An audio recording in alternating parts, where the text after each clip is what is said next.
I'd like to bring out our main event of the evening. Is that okay with you? Yes. Well, for tonight, if that sounds like a golf clap, somebody just sank a 2-foot putt. We've got one of the top minds in America, and I will go up there. And Scott Gaffin, I would say, Scott is a wonderful guy, and I wouldn't do it to anybody else. I think the world of Scott, and I think the world of Jeff and Jay too. So indirectly, I had something to do with putting this night together. So if it's a flop, it's my fault. So when this guy comes up here, I want you to make it sound like the Pope at Mozambique. Like you just won the big showcase showdown on The Price is Right. If you can do that when I bring this band up here, can you do that for me? Yeah! Start the tape, Jay. Okay, ladies and gentlemen, Harper, it is time for our main event. Are you ready to be edutained, educated and entertained? Are you ready? Yeah! Would you please put your hands together and give a big Harper welcome to the True Master, or True Master, Mr. Schneider.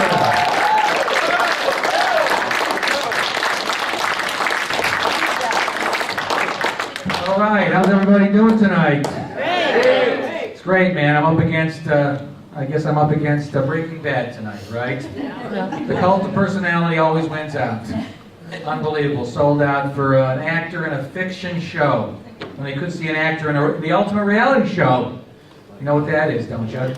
Ultimate reality, day 18,250. It's about a guy in a loveless marriage and a job he can't stand with 2 kids that hate his guts. But the gimmick is, there are no cameras. Real life. I'm kidding, of course, but I'm up against this is what they want to see. They don't want to see reality.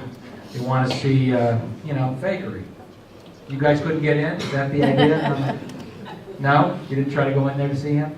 Anybody? Anybody get shut out?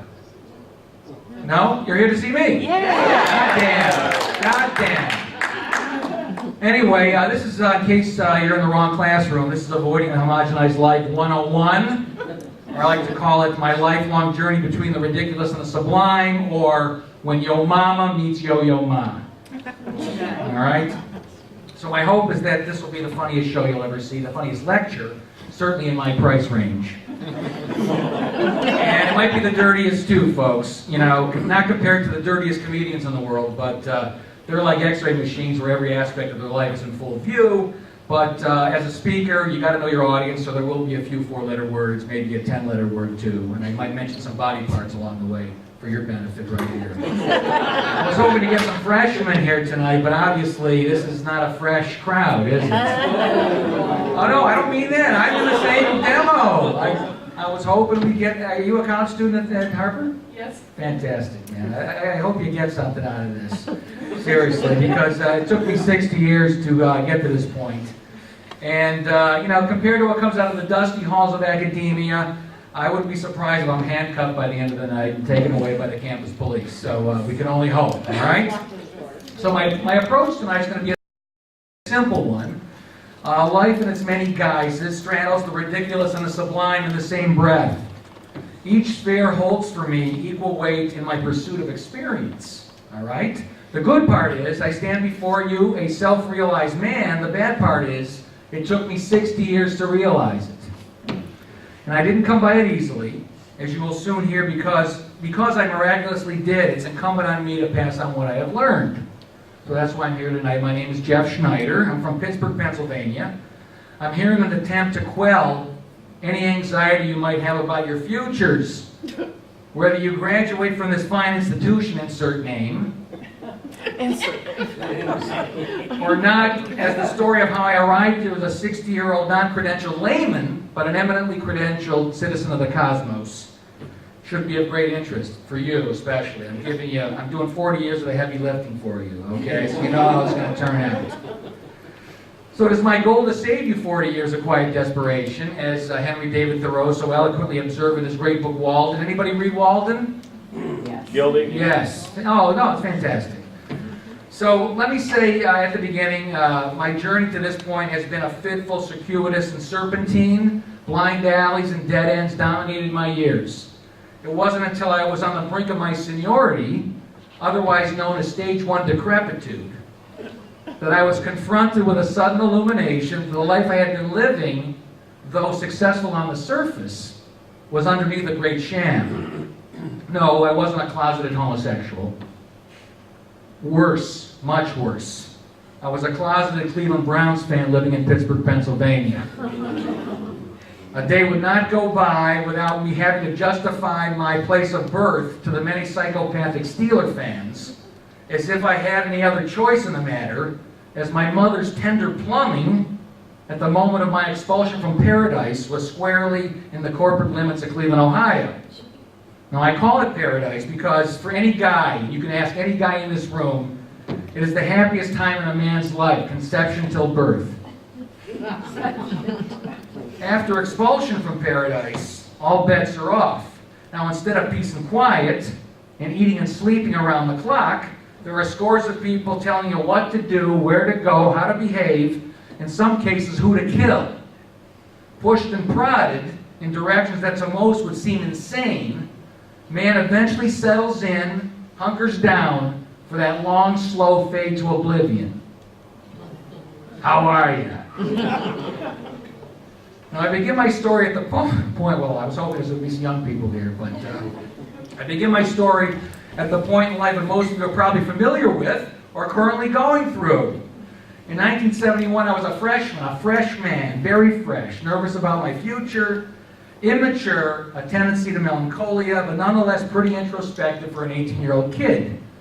I fancied myself a poet, had read the requisite Jack Kerouac, Ken Kesey, Charles Bukowski, Lawrence Ferlinghetti, and Allen Ginsberg, while dashing off reams of arcane and overwrought verse under the auspices of a tremendous amount of weed.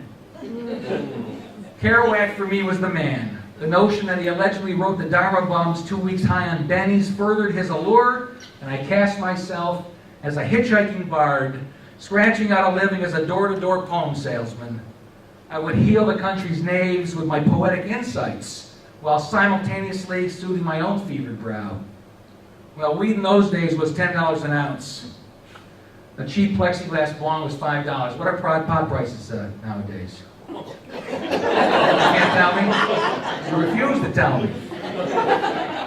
Well, anyway, the bong invariably leaked putrid bong water. But for $1, a tube of epoxy sealed the sieve-like seams. For 2.5 years, I attended Ohio University in Athens, Ohio, which was a pot smoker's mecca. And most nights we laid around rolling Tuskers and giving each other shotguns while listening to Jethro Tull, yes, Emerson, Lake and Palmer. To this day, yes, it's close to the edge, gives me an olfactory flashback, and to the nights when an 18-year-old acne-laden, chronic masturbator by the name of Jeff Schneider sat in a haze of pot smoke, scared shitless, not knowing what the fuck he was going to do for the rest of his life. So I'm hoping, I can give you a little insight how it's going to go if you're not careful. All right? This is for you. So if you fast forward 40 years, and now I'm a fresh man of 60. Right, 60. The constantly bickering cadre of flim-flammers and snake oil salesmen, otherwise known as my family, somehow managed to pool my resources and throw me a party to commemorate my milestone as a carbon-based life form. My original idea was to forsake the party and do something completely off the wall, try to relive it. My mother's 84, and I wasn't confident I could sell her on the idea, and if I could, was she pliable enough? It was, however, a lovely affair. My daughter told me I embarrassed her by the way I danced. She thought I looked like something you would see at an office party at Microsoft, or Howdy Doody was having a seizure. My son gives me a hug reminiscent of the kind you give some obscure aging relative reeking of death. My wife pats me on the head while slyly removing a $50 bill from my wallet. My mother feigns pride in her little boy just before asking him to come over the next day, not to do anything around the house, but to clip the yellow, thickened nails on her arthritic feet. I can still see the big nail sail across the room, jettisoned by the blades in one slow-motion tracking shot. The tiny enamel boomerang cuts the air like a Chinese star, hitting the far end of the wall before sliding down behind the bureau to the wooden planks below, settling forever into a forgotten medley of hair and dust. How are you? But what has transpired in the 40-year interregnum, leaving college, and tonight's proceedings is what I would like to linger on for the next few minutes, It was in no small measure an enigma wrapped in a conundrum inside a riddle, the meaning of which men and women have been trying to deduce ever since Homo sapiens became aware of their own mortality. Even back in college, I thought the commercial world was bullshit and could never figure out what the big deal was. And I was never really suicidal either. I was stuck in the middle in a morass of indifference. What was all the excitement about? As a younger man, things the normal world seemed to take pride in, like investments and good citizenship, didn't hold much truck for me. Any sane person knew humans were just dust in the wind. To me, people lived their lives like joyful robots, gleefully cheering on cue. I mean, how else do you explain the pasty-faced loons in One Giant Orgasm screaming for the homophobic, anti-Semitic Richard Nixon in 1972? Somehow the masses glommed onto something I was clearly missing, but what was it? As a young suburban Jewish boy, I suffered through the traditions of organized religion. I had a standard shotgun bar mitzvah. Knew instinctively it was crap, and I left the religious training that same day via a plate glass window. I was gone, the hollowness of the experience so great, I haven't been to a synagogue since that wintry day in 1966. How could the whole world seem so willing to accept the tenets prescribed by their respective cultures, not questioning any of the mores or folkways, preferring instead to grit their teeth for that long, slow fade? Was it possible the masses had the secret to the sauce, and Jeff Schneider was just a schlemiel incapable of getting with the program? To me, it was more like the 1,000-fly rule, which states, if 1,000 flies land on something, chances are it's a piece of shit. So there I was in college, lisping like the Titanic. I spent most of my days freaking out, smoking pot, and stuffing my chow pipe. The only exercise I could muster was a daily anxiety attack. I had no direction and a constant gnawing feeling that life was slipping away. I had hit an iceberg. And it always killed me how anyone the age of 18 could have had the self-determination to pick a major their freshman year. Do you mean to tell me you are ready to be a CPA for the next 50 years? This is it? No mystery? The case is solved? You are confidently going to clip on the pocket protector, forsaking everything else that might come down your way? Pre-med? Pre-law? Who were these cats kidding? I was the prophet, the guy who wrote poetry with the insight of Dylan Thomas. Or maybe I was just deluding myself. And the reality was, I was barely even mediocre, just a failed poet with the talent of a dirty limerick writer. I hated everything collegiate life had to offer, especially the pep rallies, which kept me away from my precious masturbation. Never once in my life did I have school spirit. Popular culture seemed to me like busy work, a time killer to keep you interested enough in something that probably wasn't good for you. People got excited about all kinds of things that didn't interest me. The low hum of modern life burned in my head. To me, there was not very many highs and way too many lows. Everything was a hassle. I distinctly remember one afternoon looking out the window of the Union, watching the student body scurry back and forth between classes, and was suddenly overtaken with the feeling that it didn't matter where they were going or what they were doing, the seemingly individual individuals were all headed in the same direction, on the hamster wheel to the suburbs. And I was despondent. Would this be my destiny? Of course it would. I was from Central Casting too. I signed the contract. Now what contract, do you ask? What contract could this be? You have any idea, young lady? No? I'm talking about the social contract. We are all signatories, for better or worse. Even Stephen Hawking, the smartest man in the world. By the social contract, I mean, as individuals, we consent either explicitly or tacitly to surrender our freedoms to the authority or the ruler or the magistrate or the majority in exchange for the protection of our remaining rights. Local police protection, government protection from foreign enemies, the right to assemble, your vote counts, blah, blah, blah. However, this is where the insidious illusion kicks in. As actors in the culture, we never read the contract, but take it on faith that the script we have been given by the powers that be have our best interests at heart, which they don't. Apathy and complacency being power's best friends. You blindly click the I agree button on the terms of agreement box of the social contract, terms you never have or ever will read. By signing, it is only the members who embrace the prescribed behaviors spelled out in the fine print that enjoy the rewards.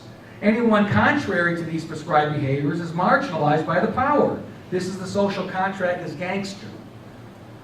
Has anybody ever seen the movie Thief with James Caan? 1980? Nobody? Yes, you have. No?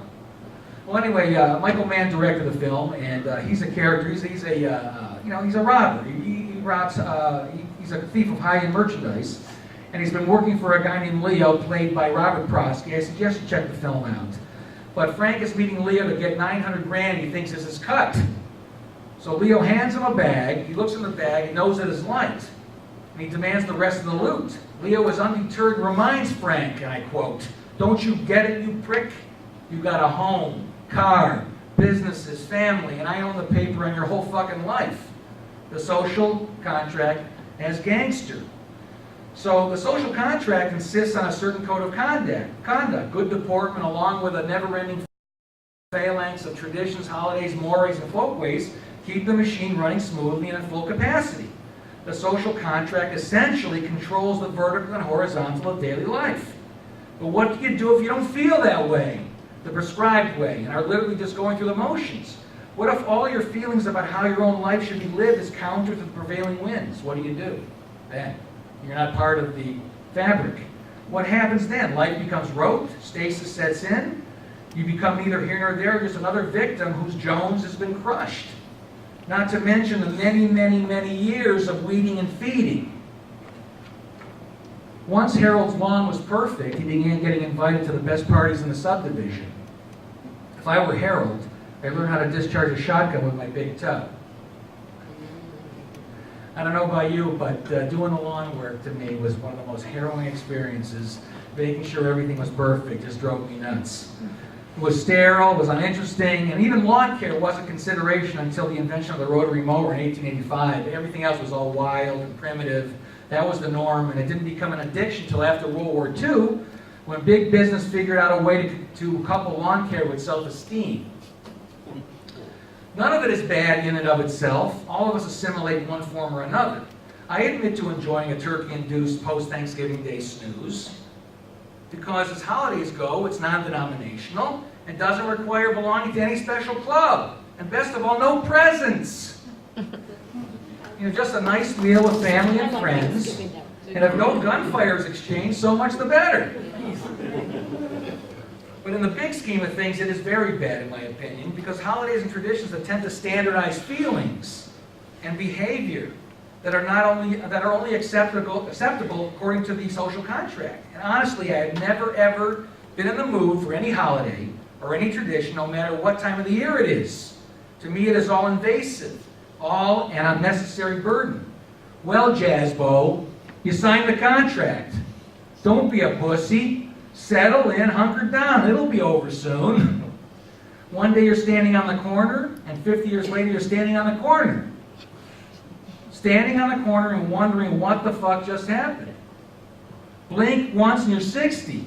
Blink again and you're dead. Time goes by so fast you almost get windburned. The homogenized life strikes again. In 1972, Reverend Jesse Jackson gave a eulogy at Jackie Robinson's funeral. In 1947, Robinson was the first African American. Actually, he wasn't African American back then. They had another word for him. Jackie Robinson was the first African American to play Major League Baseball in the white-dominated leagues. The opening to the eulogy focuses on the basic simplicity of life. And Jesse says, on every tombstone there's a birth date and death date. And for the most part, we have nothing to do with either birth date nor death date. But on that dash between birth and death is where our lives are lived. On that dash, many live meaningless or meaningful lives. In cemeteries the world over, row after row of tombstones have that dash. Yours will, mine will, but how many of us can say we have used the allotted time on our dash to the fullest?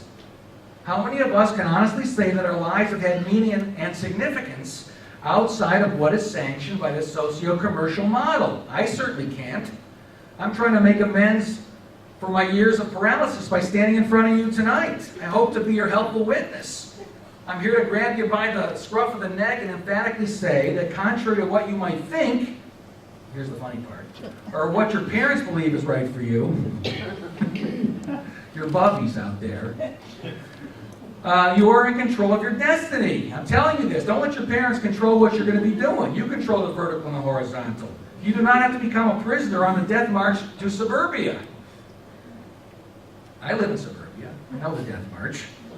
Now, two quotes that I'm going to continue with not only summarize my general worldview, but also are also germane to the dead end, that is the homogenized life, in my view. The first is from distinguished Spanish philosopher Jose Ortega y Gasset, who boldly declared, quote, "Take stock of those around you, and you will hear them talk in precise terms about themselves and their surroundings, which would seem to point to them having ideas on the matter. But start to analyze those ideas, and you will find they hardly reflect in any way the reality to which they refer. And if you go deeper, you will discover that there is not even an attempt to adjust those ideas to this reality. Quite the contrary. Through these notions, the individual is trying to cut off any personal vision of reality in his own very life. For life at the start is a chaos which one is lost. The individual respects this, but he is frightened at finding himself face to face with this terrible reality and tries to cover it over with a curtain of fantasy, where everything is clear. It does not worry him that his ideas are not true. He uses them as trenches for the defense of his existence, as scarecrows to frighten away reality." How are you? You guys okay? You with me on this? Now, I think Ortega is referring to a life form that is known by the acronym CHAD, C-H-A-D, or cannibalistic humanoid above-ground dwellers, or people. You meet them every day without knowing it at box socials, taffy pulls, malt shops, sock hops. You see them camping out overnight to be the first one in line to buy Grand Theft Auto. The most disturbing thing about Chads is that they walk among us undetected. And I suspect by making a cursory glance around the room tonight, a few are here as well, most are easy to spot as they typically wear clothes and have human features. The second quote is from the distinguished TV action star of the 70s, Mr. T, who said in 7 words what took Ortega 176, "I'm tired of your jibber jabber." On first glance, Ortega's analysis might possess more nuance and depth, but Mr. T's has the benefit of cutting directly to the chase. "I'm tired of your jibber jabber." And who isn't?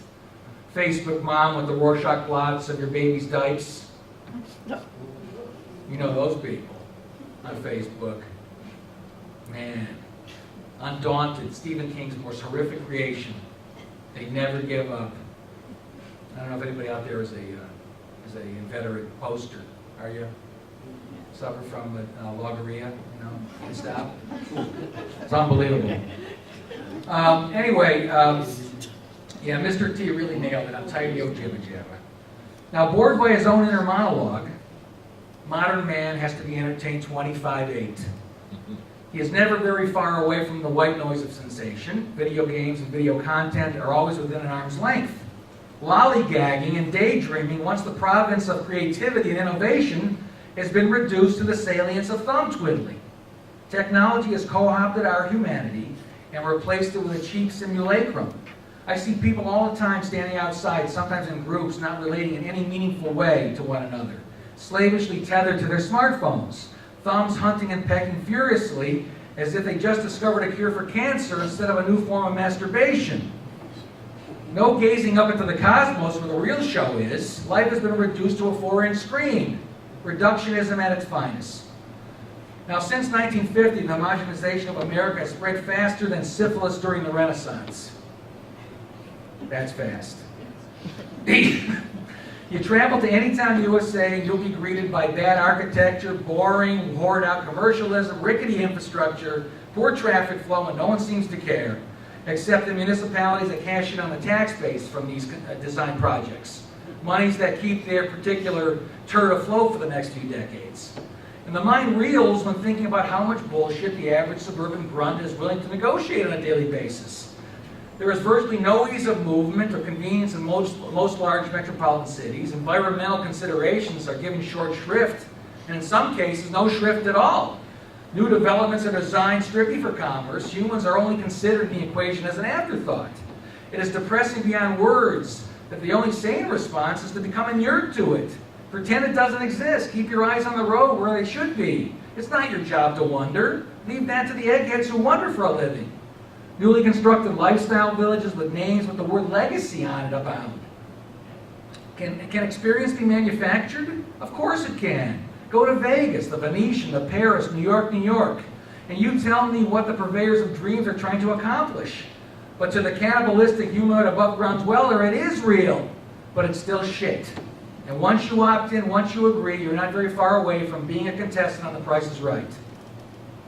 And I knew this, and yet I let it happen to me. I saw it coming. I became trapped like the proverbial rat. In '82, pure chance shined its light on me, and my brother and I and 4 other partners opened up the Funny Bone Comedy Club in Pittsburgh, Pennsylvania. And as the old saying goes, sometimes it's better to be lucky than good. And I was lucky riding the comedy boom for almost 30 years. I was a club owner, a pillar in the community, yet I had no affinity for business. I learned it on the fly. Miraculously, I made a living, supported a family, which is all noble and good. I am not putting that down. But what if Thoreau says it's true that men live lives of quiet desperation? I was the poster boy. For 30 years while I was in the comedy club business, I hated everything about it. The shakedown psycho customers, the blunted business reps, the glad handing of local government officials. I hated everything except the comedians. Those creative souls were the ones I related to. In my mind, I was funnier than most of them, but I was a prisoner to the social contract. I had a home, I had cars, I had a business, family, and I'd owned the paper in my whole fucking life. For 30 years, I wanted desperately to spit the bit, but never had the cojones because I was locked in. So, what exactly then is the alternative? Is there a better way to live even in this mess? Most would say that it is what it is and you can't fight these giant leviathans. They have money and influence to do whatever they like. And if Walmart is what they'd like, Walmart is what you get. This is exactly what corporate America counts on. The customers surrendering on earth to the social contract. Now, have you ever wondered how people that you know personally entered the arbitrary fields they were in? You think your next door neighbor, Mr. Thomas, really wanted a career as a garbage man when he reached his majority? Or what about Mr. Sullivan on the other side? Do you think his big dream was becoming a comptroller in a bobby pin factory? Now, I'm going to ask this question to you. If you could have any career, I want to ask you, since you're the only one here that I'm really trying to speak to. If you could have any career with an all-consuming passion that absolutely defined you, what would that career be? A poet, writer, musician, foreign correspondent, astronaut, sculptor, doctor, socially conscious capitalist? The last one was a joke. How did it come to pass that instead of a life's work of residence and death, you ended up working the day watch out of Nowheresville? 99% of us cannot make this claim to the contrary, that of doing exactly what we were put on this earth to do, to use and maximize our complete talents, to essentially realize our authentic selves as anything other than being a slave to a wage. It is a sad but certainly true statement of affairs. The vast majority of us work jobs of numbing indifference, pacify the failed dreams with 2 weeks of vacation, then spend the next year paying off those 2 weeks, only too happy to rinse and repeat. But the sad part is, without these dullards, the culture could not survive. This is the great conceit.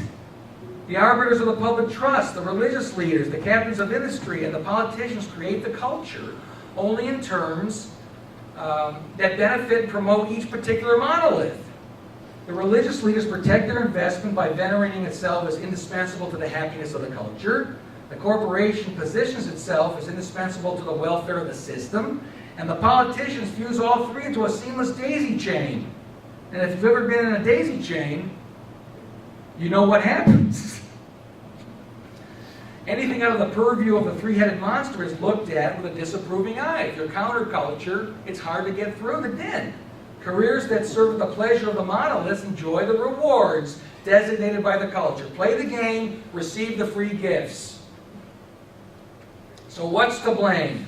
Is there a last line of defense against the life of ignominious surrender? You scared now? This will be the key point from here on out, how to live genuinely in a culture that prizes mechanical repetition. I speak to you now as a survivor, as a man who for 40 years chafed with frustration, that how I was viewed by the world bears scant resemblance to the real Jeffrey Ivan Schneider. My middle name is Ivan. My grandfather's name was Irving. My mother took pity on me. Named me Ivan. I had no helpful witness, no mentor or relative along the way, who had the perception to recognize my potential, grab me by the scruff of the neck and say, you're not going down this path. This is the way. The practical thing will eventually kill you. Now, I don't want you to think I'm down on everything in life, just commercial life, most commercial life. The shit I love is too numerous to elaborate on tonight, so I will save them for my next presentation, aptly titled, Shit I Love. It'll be packed. We'll be in the Performing Arts Center for that one. Now, the scenario I have just painted is relevant to me and me alone. We are certainly not the same. The fact that we are all individuals creates the problem. For it is the individual that must subjugate his or her natural inclinations in order to survive, and by doing so indirectly validates the system. So the question I want to ask is this: how does the individual, so unique to the world, remain just that, and still manage to thrive in a culture that does not prize the individual? The big question. How do you maintain the youthful exuberance you have without getting it smashed down by the system? I'm hoping you can do that.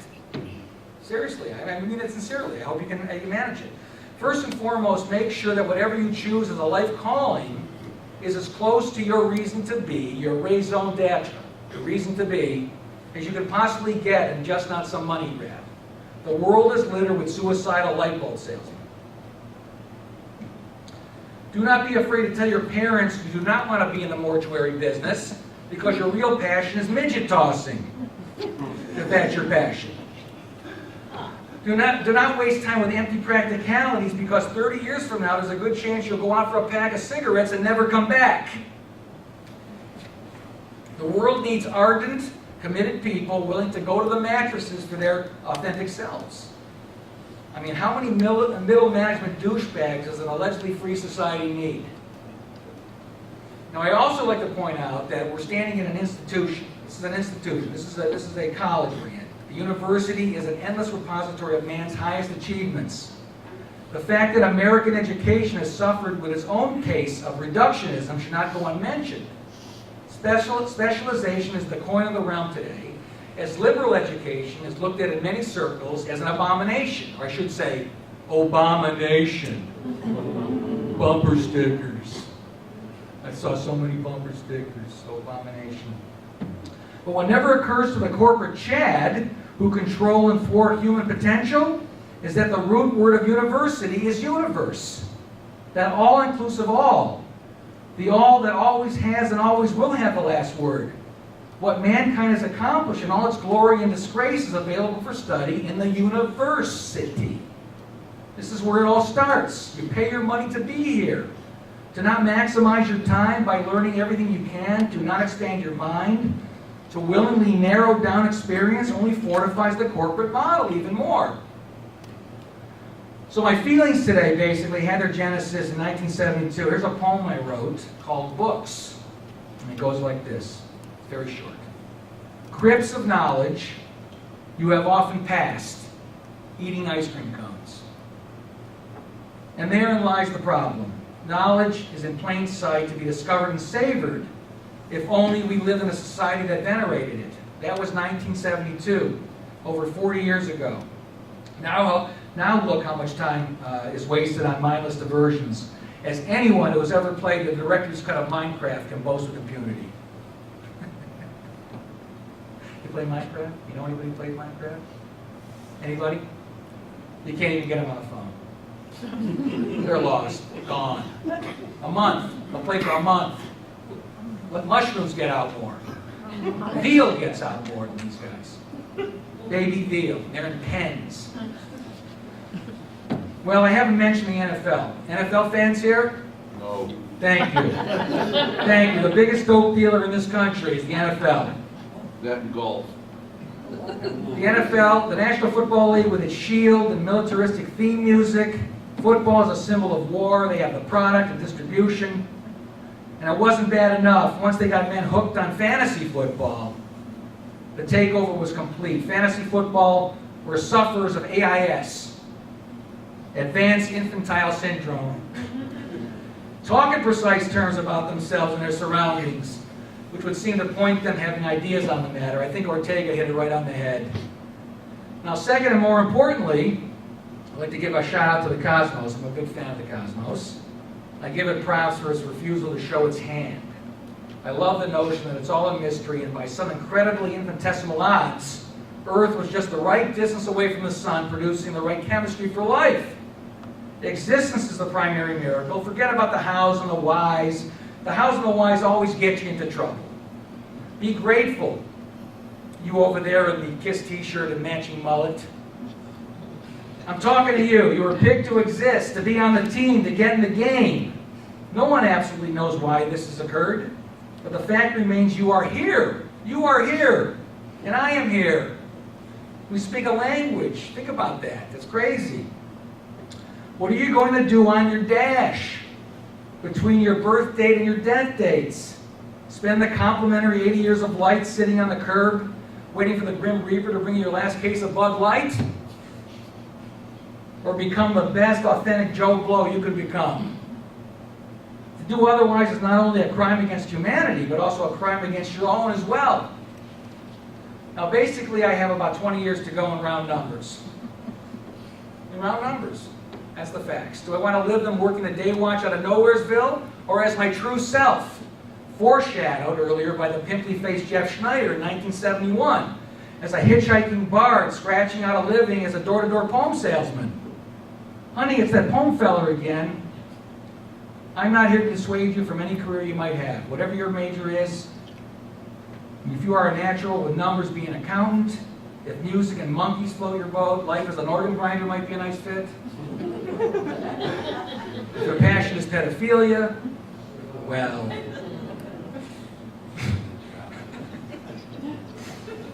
If you don't act now and bring your true self to the fore and announce to the world, this is what I want to do and this is who I am, whatever gnaws on you today only festers as the years go by.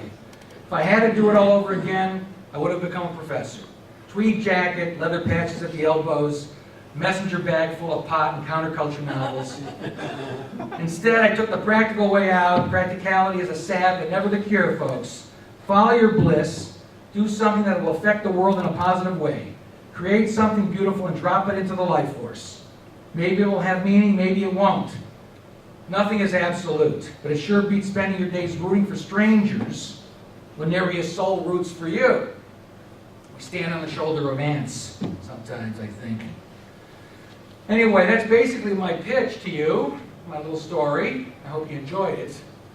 I'd like to conclude my presentation by telling you about this dream I had about this night and how I thought it was going to transpire and see if I came close to reality.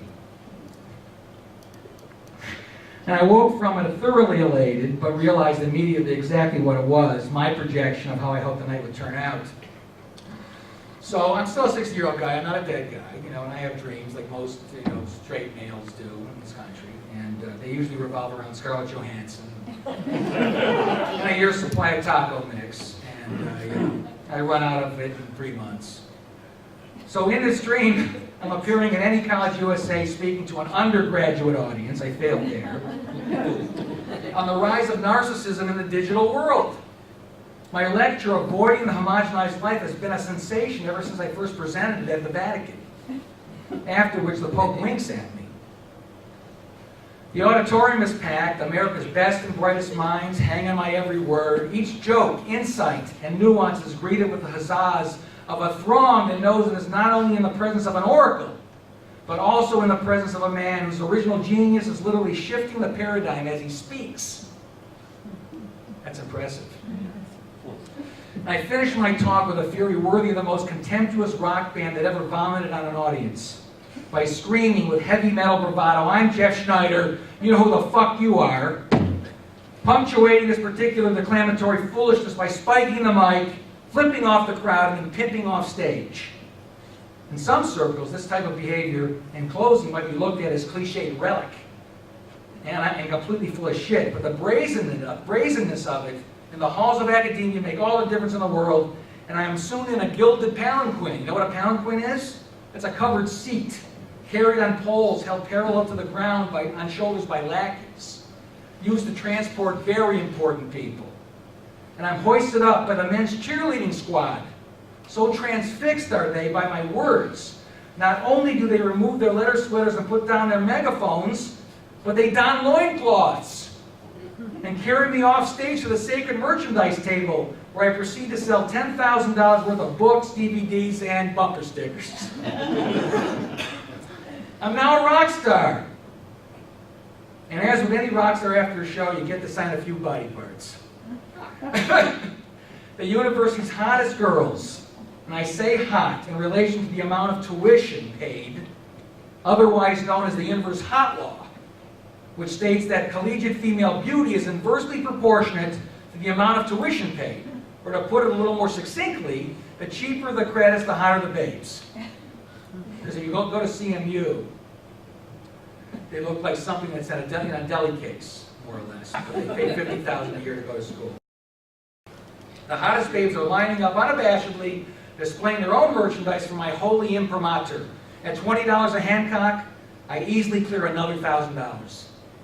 1 hour later, my poke, swelling with greenbacks, the last body part appears before me for sanctification. Scarlett Johansson. Her nurturing, symmetrical right pillow headlines my view for my attention, and by virtue, glory in the eyes of her confederates. I encap my Sharpie, pausing long enough to make sure that what I'm about to impart has the appropriate gravitas for the moment. I remember thinking in the dream not to let her beauty and renown daunt the task at hand.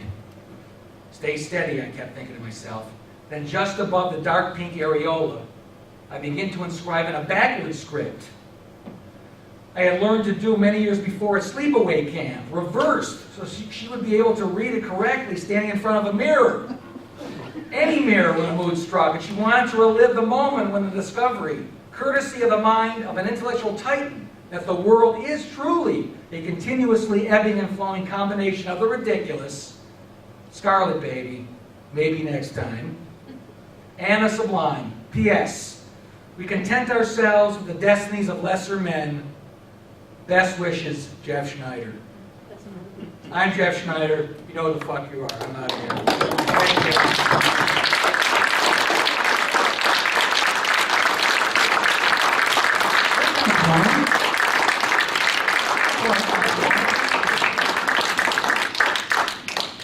Wow. You forgot your phone number on your... You know, dreams are funny. Like that.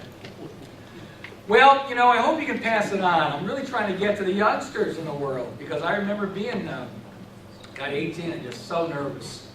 You know, friends were picking majors, and it just killed me how they did it. Really? You really want to do that? You're ready to go.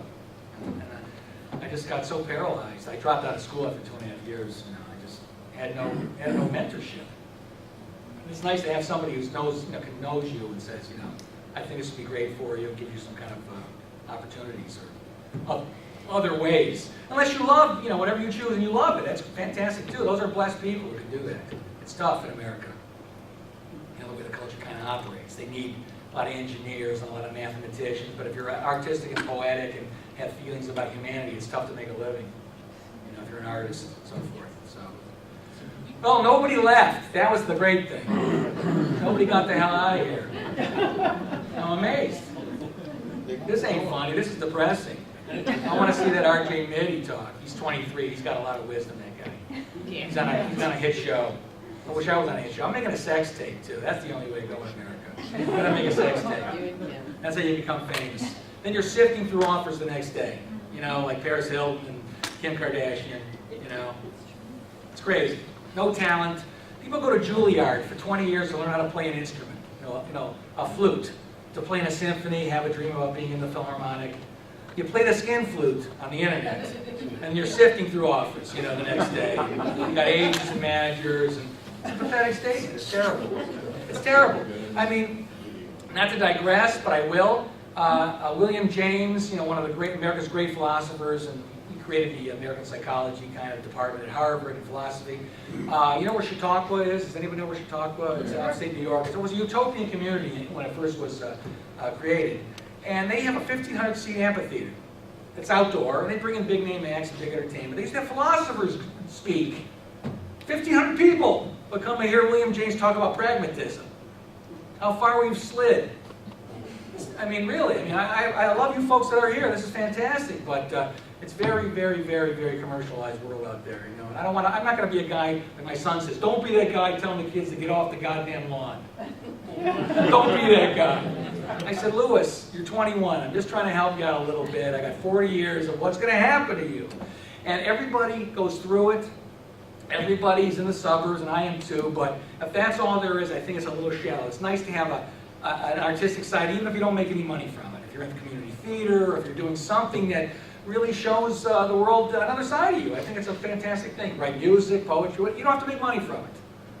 You know, but just to go to the rock pile every day. I mean, that's what the Romans did. They put on shows for the slaves on Sunday, like the NFL does.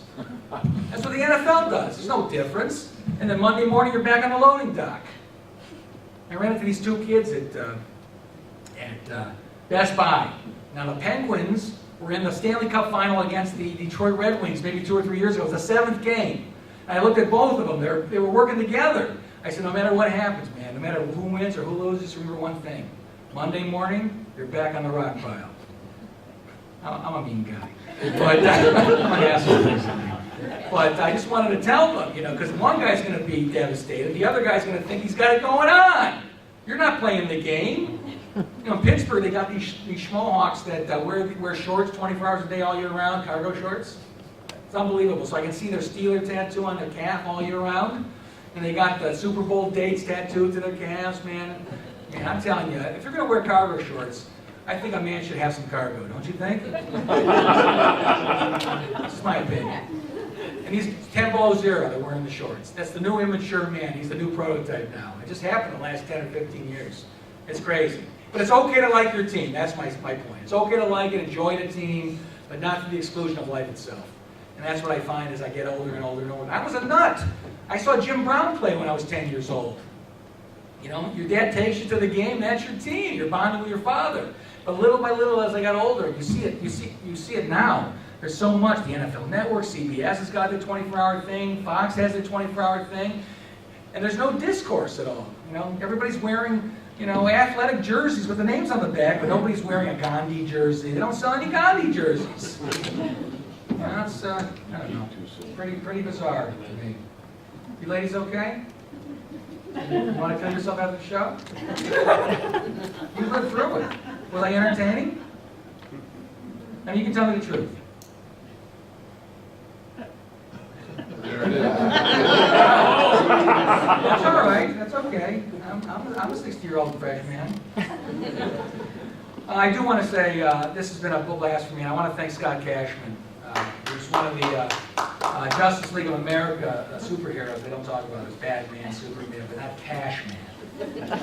But it's Scott Cashman. I want to say thanks. It's a miracle to let somebody give it a whirl. I'm just hoping I get, not to say, you know, the average age here. You're not bringing up the age. These are folks? That's good. You like your folks? Yeah. Why not? It's good to love your parents. So that's about it. Anyway, folks, drive carefully, and I'll see you on the other side sometime.